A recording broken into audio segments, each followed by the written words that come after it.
25절을 볼까요?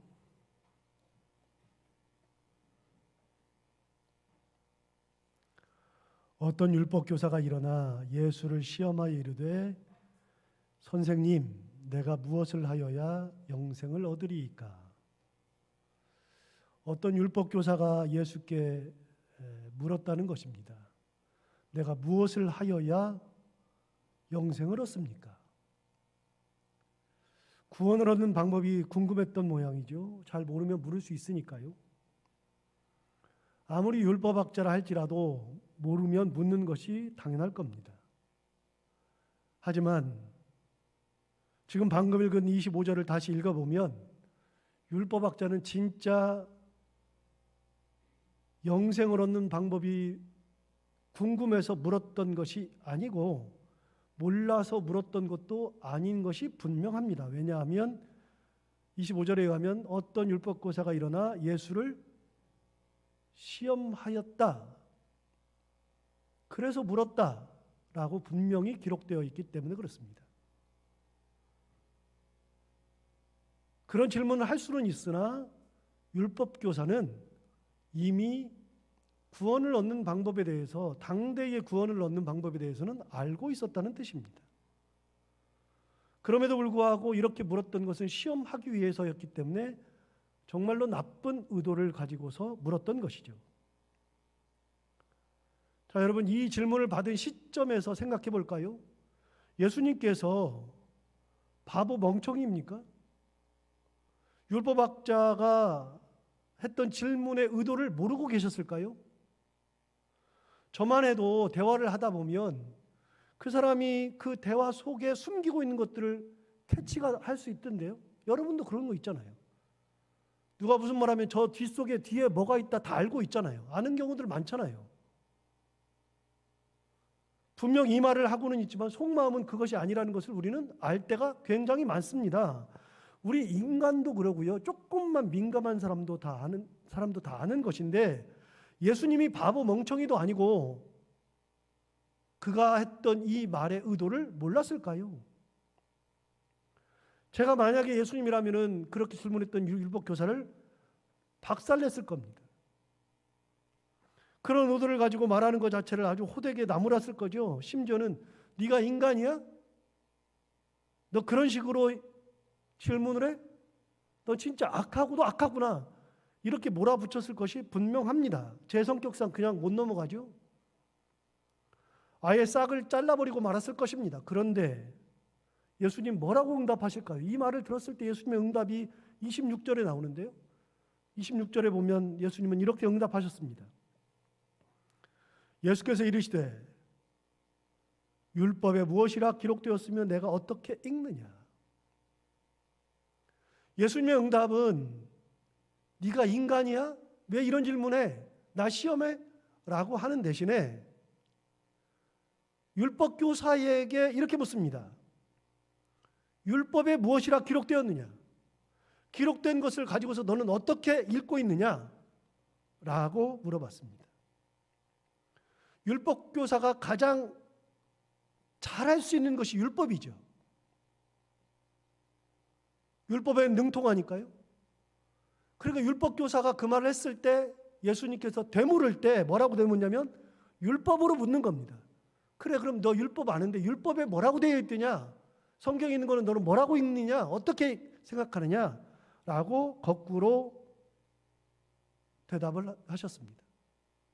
예수님의 대답은 지금 없잖아요. 대답은 없이 되묻는 겁니다. 그래서 그가 대답하도록 만드는 거예요.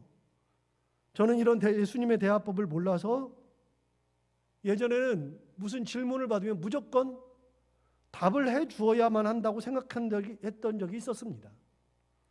그래서 모든 이렇게 대화 중에 저 사람이 질문을 하는 순간에 머릿속이 막 돌아가면서 어떻게 답하지? 무슨 답을 줘야 하지? 라는 생각을 할 때가 있었습니다. 대부분의 사람들이 다 그렇잖아요. 아이가 질문할 때, 누가 질문할 때 우리는 흔히 답을 줘야 된다고 생각을 하잖아요. 답을 주려고 막 생각하죠. 여러분이나 저나 마찬가지일 겁니다.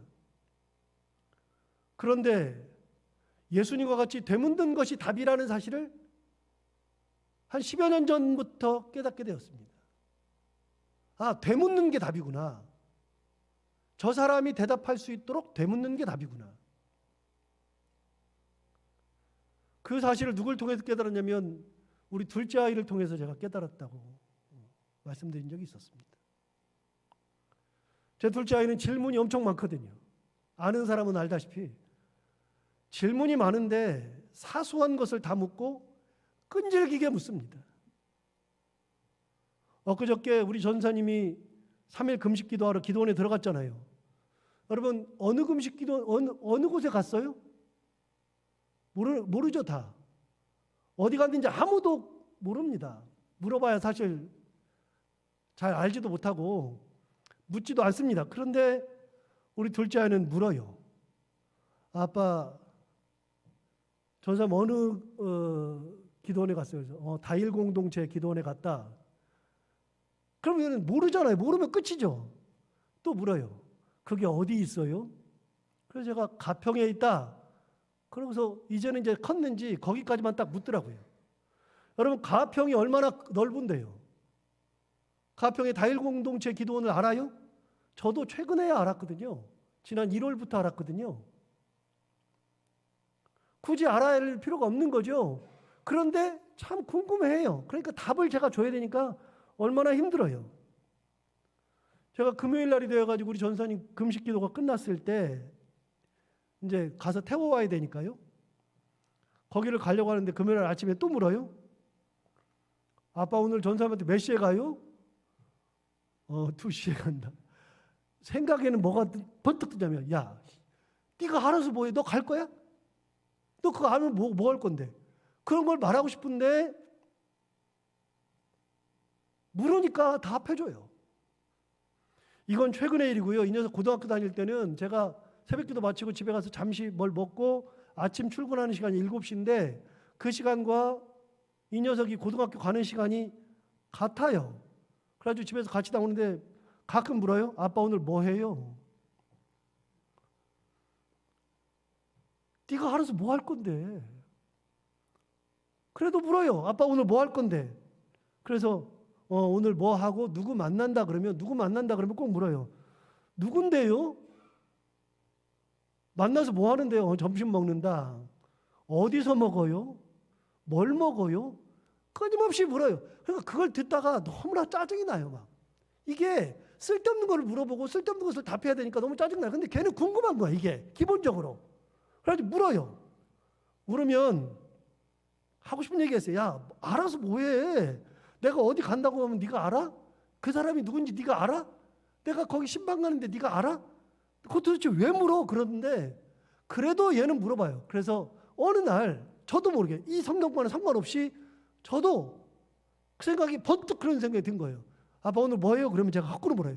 야, 너 오늘 학교에서 뭐 하니? 그럼 애가 황당한 거잖아요. 학교 가서 뭐 해요? 공부하죠. 오늘 점심 뭐 먹니? 애가 알아요? 모르죠? 모르는데 저도 물어요. 계속 물어요. 그러니까 그 다음부터는 잘 안 묻더라고요. 저도 답하는 거예요. 여러분 우리 아이는 저를 시험하려는 의도는 없는데 제가 답하는 방법을 안 겁니다. 그래서 아이를 키울 때 이게 굉장히 좋은 방법이라는 것을 깨달은 겁니다. 아이를 키울 때 아이들이 질문하는 것을 교육학에 의하면 질문하면 다 받고 답을 다 해줘야 된다. 이게 교육학에 나오는 얘기예요. 그런데 그렇게 하다 보면 엄마가 지쳐요. 질문 많은 아이는요. 막 지쳐요. 그럴 때 좋은 방법이 하나 있습니다. 그걸 물어보면 너는 어떻게 생각하니? 꼭 물어보고 아이의 입장과 아이가 하는 일을 계속 물어보면 아이가 생각하고 아이가 답을 하게 되는 겁니다. 나중에 보니까 예수님이 그러고 계시더라고요. 예수님이 되물으시더라고요. 아, 이게 성경에 나오는 거구나. 예수님이 그러셨구나. 여러분 주님께서 답을 몰라서 안 해주신 게 아니라요. 율법 교사가 자기에게 물었을 때 어떻게 해야 영생을 얻습니까? 라고 물었을 때 예수님의 답이 뭐냐면 거꾸로 묻는 겁니다. 율법에 뭐라고 돼 있더냐? 네가 가장 잘하는 게 율법이니 율법에 뭐라고 돼 있더냐? 그래서 그 사람이 대답하는 겁니다. 율법에 있는 답을 하는 겁니다. 27절 볼까요? 그가 하는 대답을 들어보겠습니다. 대답하여 이르되 내 마음을 다하며 목숨을 다하며 힘을 다하며 뜻을 다하여 주 너의 하나님을 사랑하고 또한 내 이웃을 내 자신같이 사랑하라 하였나이다. 여러분 얼마나 명쾌해요? 하나도 흠잡을 데가 없는 대답을 했는데 그것도 이 사람이 율법교사가 자기 말은 한마디도 안 하고 어디서만 야 성경에 있는 것만 대답한 겁니다. 성경으로 대답한 겁니다. 구약 성경으로 대답한 겁니다. 율법에 뭐라고 되어 있느냐? 율법에는 이렇게 되어 있습니다. 마음을 다하여 뜻을 다하여 힘을 다하여 목숨을 다하여 주 너의 하나님을 사랑하라. 하나. 두 번째, 내 이웃을 내 자신같이 사랑하라. 두 개로 되어 있습니다. 이게 뭡니까? 이게 십계명이잖아요. 십계명은 10가지의 계명이지만 그걸 둘로 나누면 1에서 4계명까지가 하나님에 관련된 거, 5에서 10까지가 이웃과 관련한 건데 1에서 4까지 하나님과 관련된 것을 다시 표현하면 하나님을 사랑하라는 거, 그리고 5에서 10까지는 이웃과 관련된 건데 이웃을 사랑하라는 거. 그런데 하나님을 사랑하되 어떻게 사랑하느냐? 마음을 다하며 목숨을 다하며 힘을 다하며 뜻을 다하여 하나님을 사랑하라는 거. 두 번째, 이웃을 사랑하되 네가 네 자신을 사랑하듯이 이웃을 사랑하라는 거. 그래서 십계명을 10가지인데 10가지를 둘로 나눕니다. 하나님 사랑, 이웃 사랑. 그걸 다시 합하면 십계명은 한 가지입니다. 사랑하라는 겁니다. 사랑하라. 영생을 얻는 방법이 뭐냐?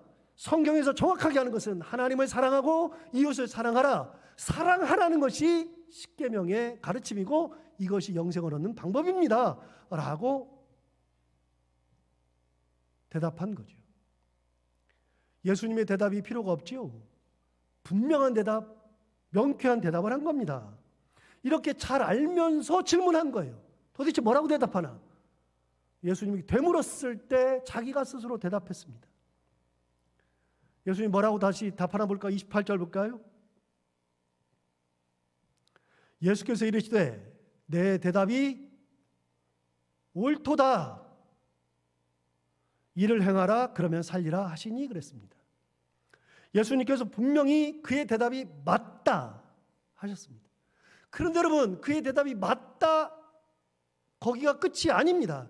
여러분, 성경을 볼 때 주의 깊게 봐야 되는 것들이 있습니다. 예수님의 말씀 한마디 한마디가 사실은 제가 듣고 싶은 것만 딱 보고 듣고 내가 꺼내고 싶은 것만 딱 꺼낼 때가 있습니다.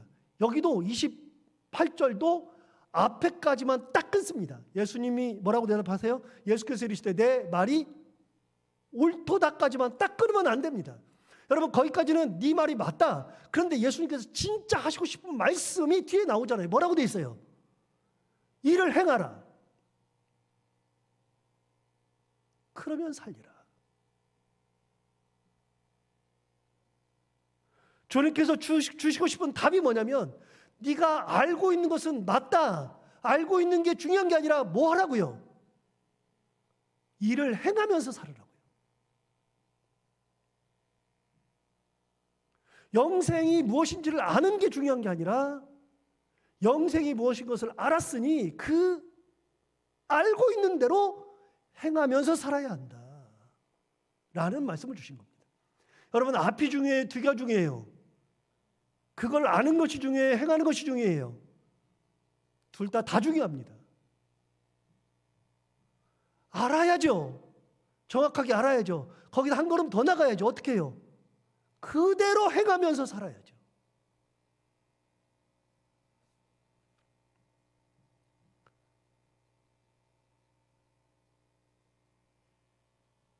성경에 하나님을 사랑하라 하였으므로 네가 알고 있지. 사랑하라는 거 알고 있지. 그것도 마음을 다하며 목숨을 다하며 힘을 다하며 뜻을 다하여 하나님을 사랑하라는 거 알고 있지. 그러면 어떻게 하라고요? 하나님을 사랑하라고요. 어떻게 해요? 마음을 다하며 목숨을 다하며 힘을 다하며 뜻을 다하여 하나님을 사랑하라고요. 빠지면 안 돼요. 목숨을 다해서 하는 거예요. 마음을 다해서 사랑하는 거예요. 하나님을 사랑하되. 사랑한다 말만 하는 게 아니라 진짜로 하는 건데 내 삶 속에서 마음과 목숨과 뜻과 뭐 행함 다해서 하나님을 사랑하는 거. 성경에 하나님을 사랑하라 하셨으므로 사랑하라고요. 내 이웃을 내 자신같이 사랑하라 하셨으므로 내 이웃을 사랑하라고요. 그런데 어떻게 해요? 네 자신을 사랑하듯이. 여러분, 이거는 진짜 어려운 얘기인데요. 나 자신을 사랑한다는 것은 어려운, 이게 누구나 다 하는 거예요. 다 자기 자신 사랑하죠. 내 몸 귀한 거 알고요. 나 편안한 거 찾으려고 하고요. 좋은 거 가지려고 하고요. 좋은 걸 먹으려고 하고요. 전부 다 나 위해서 다 해요. 그거를 내 자녀들에게까지 똑같이 해요.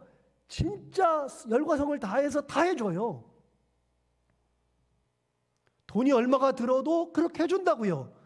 그게 나예요. 그런데 여러분, 제가 이렇게 몇 번 말씀드린 적이 있지만, 여러분 저 사랑해요? 저도 여러분 사랑하는데 여러분 저 사랑해요? 그럼 하나 물어봐요. 여러분 죽을 때 유산 나한테 다 줄 수 있어요? 지금까지 저를 사랑하신다는 분이 진짜 많았는데요. 제가 지금 목사가 된 지 23년 되니까요. 진짜 목사님 같은 분 없어요. 진짜 사랑해요. 그랬는데 그 중에 돌아가신 분들이 진짜 많은데 그분 중에서 유산으로 단돈 1,000원이라도 저한테 주신 분이 한 분도 없어요. 여러분, 유산은 누구한테만 줘요? 자식들한테만 주는 거예요. 아무나 안 줘요. 목사님을 사랑해도 목사님한테 유산 안 남겨줘요. 그게 안 된다니까요. 내 자신을 사랑하는 것과 이웃을 사랑하는 것은요, 별개예요. 여러분 얘기하잖아요. 옆집 아이 또리가 아무리 예뻐도요, 그 또리가 아무리 예뻐도 내 자식은 안 되는 거예요. 내 자식은. 내 자신을 사랑하는 것처럼 이웃을 사랑하라. 진짜 어려운 얘기인데요. 성경에 뭐라고 하냐면 내 이웃을 내 자신같이 사랑하라 그랬으니까 여러분 어떻게 하고 살으라고요? 이웃을 사랑하고 살으라고요. 이게 영생의 길이니까 그렇게 살으라고요. 그런데 어떻게 해요? 이웃을 사랑하되 네 자신같이 사랑하라고요. 가끔 우리가 말을 할 때 이렇게 말합니다. 알기는 뚫어지게 잘하네. 우리 이제 알기는 뚫어지게 잘한다는 그 말 뜻이 뭐죠? 알기는 아는데 그대로 안 한다 그 말이죠. 부모를 공경해야 되는지 뚫어지게 잘 알아요. 또 한 가지, 애들이 공부해야 되는 거 뚫어지게 잘 알죠. 절제해야 되는 거 뚫어지게 잘 알죠. 다 아는데, 알기는 뚫어지게 아는데 그렇게 안 해요. 안 하니까 뭐라 그래요? 알기는 뚫어지게 잘한다고 얘기하는 거예요. 안 한다 그 말이요. 여러분 진짜 중요한 것이 무엇인가 하면 아는 대로 사는 거예요. 신앙이라는 것은 뭐냐면, 신앙이라는 것은 내가 가지고 있는 하나님의 사랑, 하나님께서 내게 주신 은혜, 이거를 알고 있는 것대로 사는 것이 신앙이에요. 신앙은 아는 게 아니고요. 신앙은 아는 거는 1단계고요. 신앙은 아는 데에서 행함의 단계로 넘어가지 않으면 신앙이 아니에요. 그건.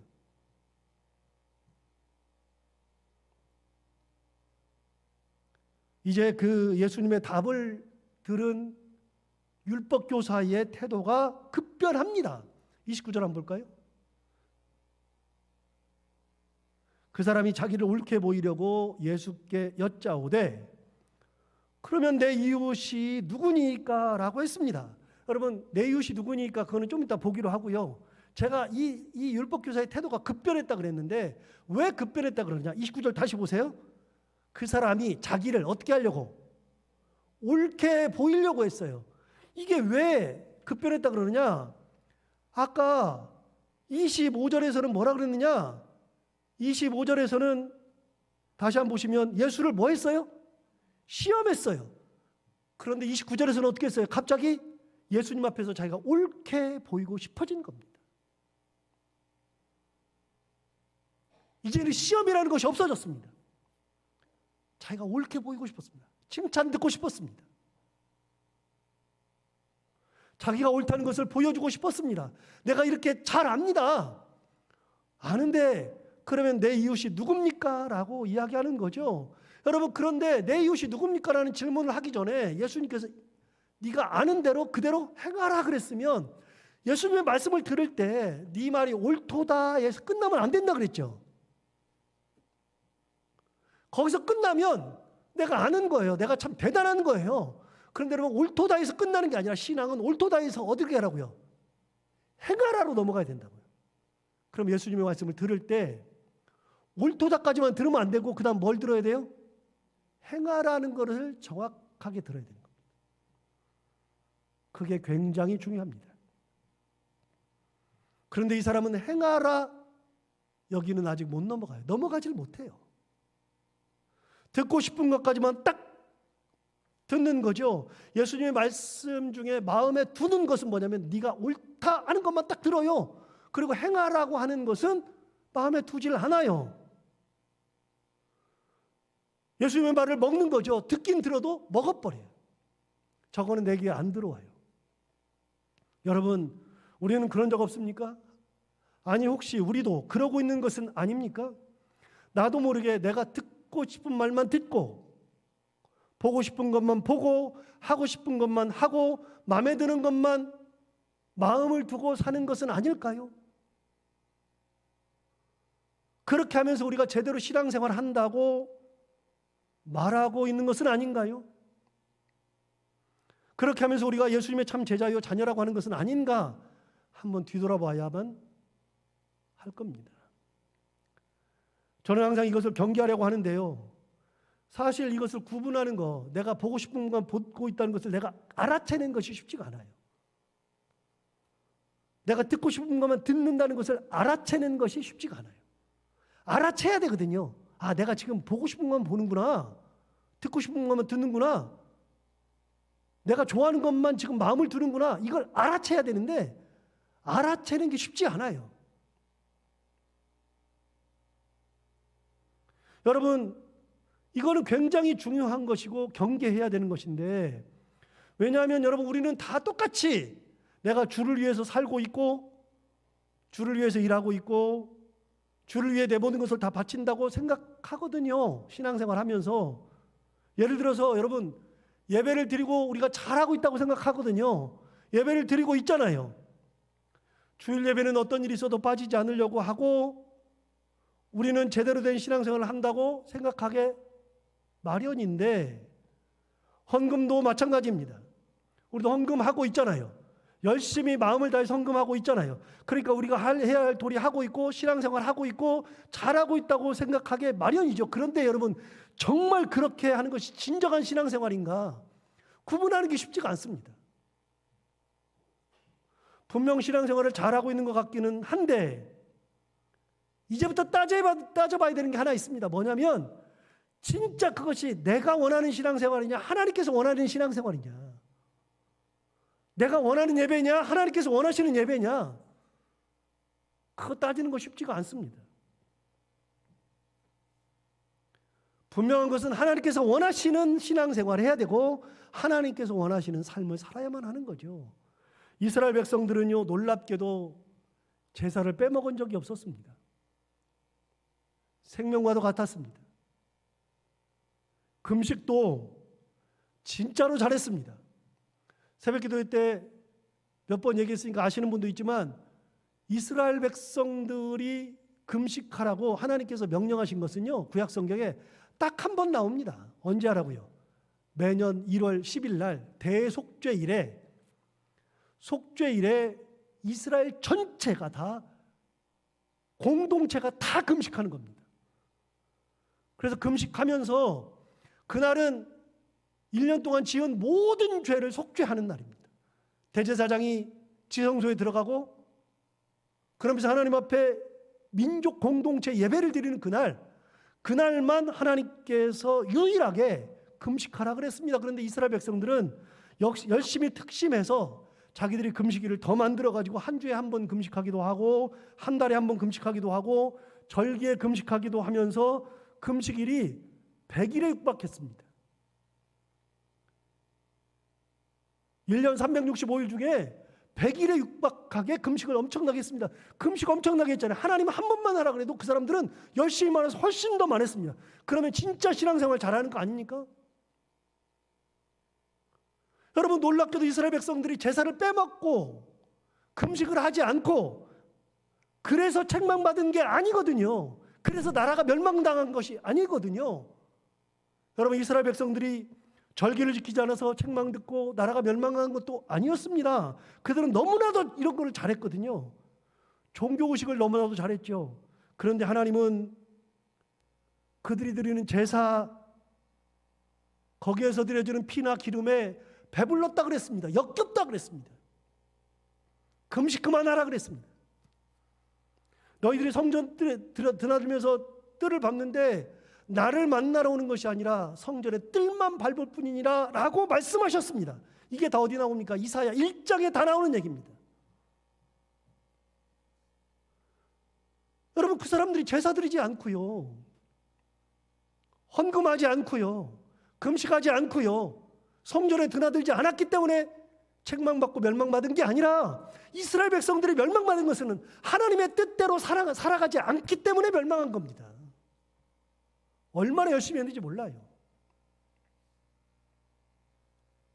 종교의 의식은 참 열심히 했는데 하나님 중심으로 살았다고 하는데 알고 보면 하나님 중심대로 사는 게 아니라 자기 좋아서 한 거예요, 다. 하나님은 그들의 율법을 몰라서가 아니라 율법은 아는데 진정 중요한 율법대로 살지 않기 때문에 하나님께서 그 나라를 멸망시켜버린 겁니다. 그것이 하나님께서 예배자에게 원하는 진정한 예배였던 거죠. 여러분, 예배가 뭐냐? 그런 의미에서 예배를 생각해 보면 예배는 예배를 드리는 이 행위가 아니라 하나님께서 원하는 대로 살아가는 거, 말씀대로 살아가는 거, 삶 속에서 하나님이 드러나는 거, 이것이 살아있는 예배입니다. 예수님 뭐 하라고요? 그대로 행하라. 답이 너무나도 명쾌하잖아요. 너 알고 있는 것 좋다, 너 잘한다, 네 말이 옳도다, 그러면 그대로 행하라. 그러면 살리라. 주님께서 분명하게 말씀해 주십니다. 예수님께서 율법의 답을 요구하지 않으셨죠. 모른다고 책망하실 분도 아니셨죠. 잘 알고 있던 그를 칭찬하는 것도 아니셨고, 예수님은 그에게 율법에 대해서 알고 있는 만큼 그대로 살으라고 덧붙여서 말씀하신 겁니다. 기억해야 합니다. 그런데 그는 거기에 마음을 두지 않고 그대로 행하라. 여기에 마음을 두면 다 끝난 겁니다. 아, 그런 거구나. 내가 그대로 살아야 되는 거구나. 말씀대로 사는 거구나. 예배를 드리되 삶으로 드리는 예배를 드려야 하는 거구나. 하나님을 사랑하되 목숨을 다하고 마음을 다하고 뜻을 다하여 하나님을 사랑해야 되는 거구나. 이웃을 사랑해야 되는 거구나 하는 것을 마음에 품고 그렇게 사는 것에 마음을 두어야 하는데, 이 사람은 그런 데는 마음이 없고 어디에 마음이 있어요? 옳게 보이는 데 마음이 있어요. 칭찬 듣고 싶은 거예요. 내가 그렇게 잘 알고 있다는 거. 그래서 그가 물어본 것이 뭐죠? 내 이웃이 누군데요? 라고 또 물어봅니다. 거기에 대한 대답이 오늘 본문에 나오죠. 29절부터 37절까지. 그러니까 여러분, 저는 이게 안타까운 거예요. 29절부터 37절까지는 아예 없어도 됩니다. 이대로 행하라. 거기서 끝나면 됩니다. 네, 주님. 거기서 끝나면 되는데 그게 아니니까 29절부터 37절이 다시 등장하는 겁니다. 여러분, 29절부터 37절까지는 내 이웃이 누굽니까? 라고 하는 것에 대한 답이에요. 29절 다시 볼까요? 그 사람이 자기를 옳게 보이려고 예수께 여짜오되, 그러면 내 이웃이 누구니까? 누가 내 이웃인지를 물었습니다. 사랑해야 할 이웃이 누구인지 궁금해진 거죠. 이에 대한 답을 예수님께서 30절부터 35절까지 길게 주시는데 우리가 잘 아는 예화를 들어서 설명합니다. 이거는 성경을 읽을 필요가 없겠습니다. 제가 요약해서 설명하겠습니다. 참고로 이 예화는, 예수님께서 들었던 이 예화는 실제 일이 아니라 예수님께서 예를 들은 겁니다. 없는 얘기를 만들어서 하시는 겁니다. 지금 만들어서 하시는 말씀입니다. 어떤 사람이 예루살렘에서 여리고로 내려가죠. 그 길에서 강도를 만났고 강도가 그의 옷을 벗기고 모든 것을 다 가지고 때려가지고서 거의 죽게 되었습니다. 그리고 길거리에 한쪽에서 피를 흘리고 있는데 강도가 가버렸죠.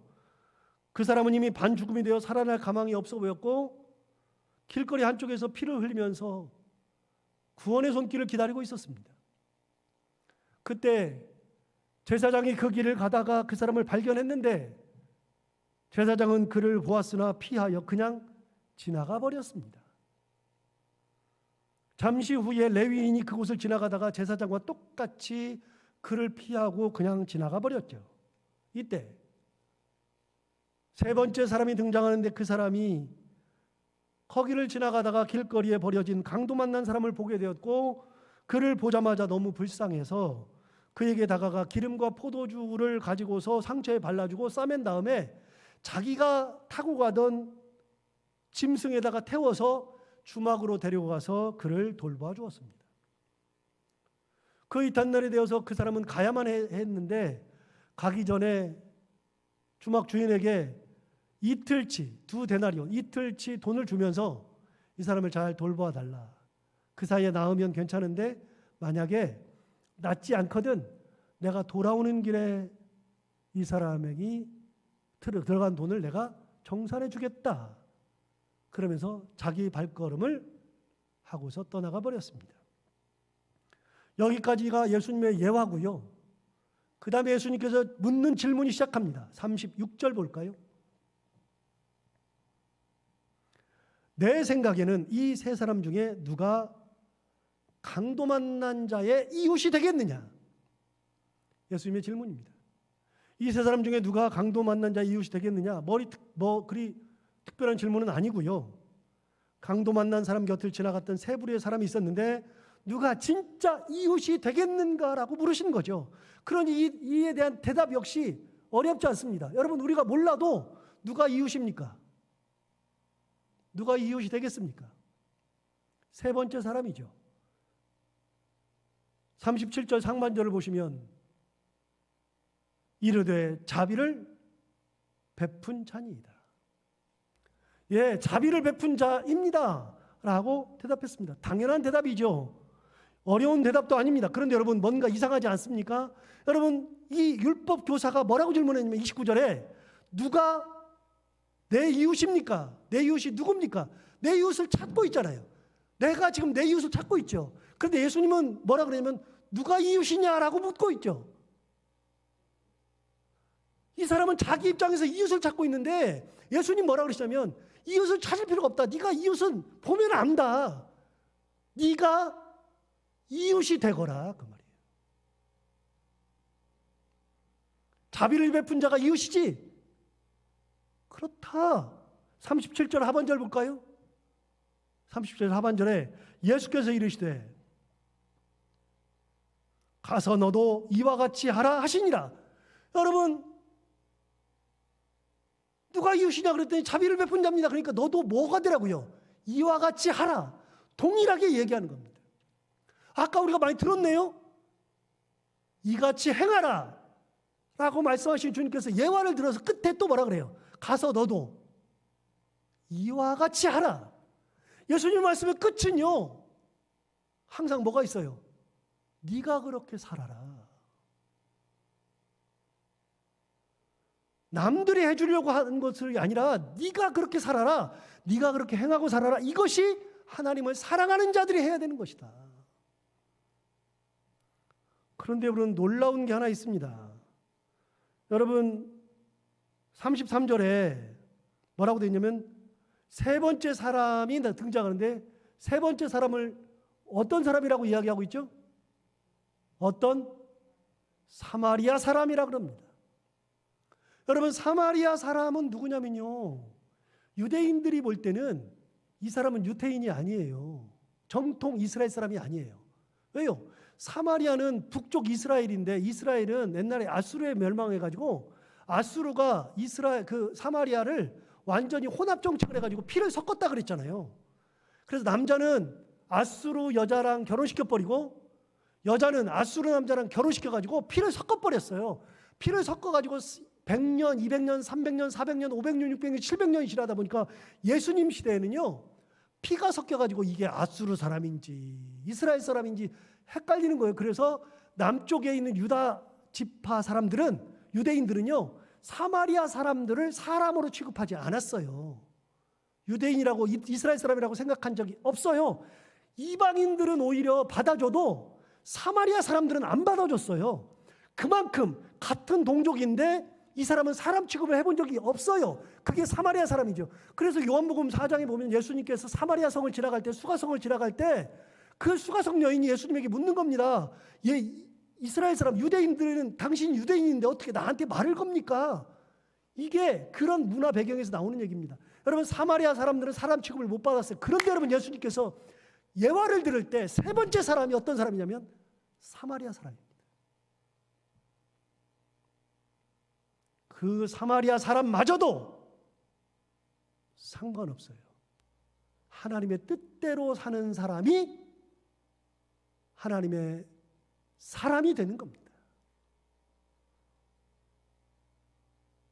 여러분, 신앙은 출신과 성분을 가리지 않아요. 빈부귀천을 가리지 않아요. 학력의 고하를 가리지도 않아요. 신앙은 하나님과 나와의 관계인데, 하나님은 내 삶에서 하나님의 뜻이 드러나기를 원하시는 겁니다. 하나님의 뜻을 드러내고 살라고 말씀하시는 거예요. 주님 그 말씀하신 거죠. 이같이 행하라. 가서 너도 이와 같이 하라. 주께서 사랑하라 하셨으므로 사랑하면서 사는 것이고, 주께서 섬기라 하셨으므로 섬기는 것이고, 주께서 품으라 하시니 품는 것이고, 주께서 환난 중에도 소망을 가지고 살라 하셨으므로 환난이 와도 어려움이 있어도 그곳에서 소망을 품고 주를 섬기면서 살아가는 것이 하나님의 자녀들의 삶인 것이죠. 오늘 주님께서 율법학자에게 주었던 말씀은 딱 한 가지입니다. 그대로 행하라. 우리도 신앙생활하면서 내 뜻이 아니라 하나님의 뜻대로 살아갈 수 있는 믿음의 삶을 살아가기를 바랍니다. 기도하겠습니다. 하나님 아버지, 감사합니다. 오늘도 귀한 말씀으로 우리에게 깨우쳐 주셔서 감사합니다. 하나님 아버지, 우리는 허울만 쓴 레위인이나 허울만 가득한 제사장이 되지 않기를 원합니다. 내가 잘 알고 있다고 자랑하는 율법교사가 되기도 원치 않습니다. 하나님 아버지, 우리가 신앙생활하면서 진정한 예배의 삶 속에서 하나님이 드러나는 삶, 그렇게 행함이 있는 믿음으로 하나님 앞에 나아가며 하나님의 은혜 가운데 살아가는 저희들 모두가 다 되게 하여 주옵소서. 예수님 이름으로 기도하옵나이다.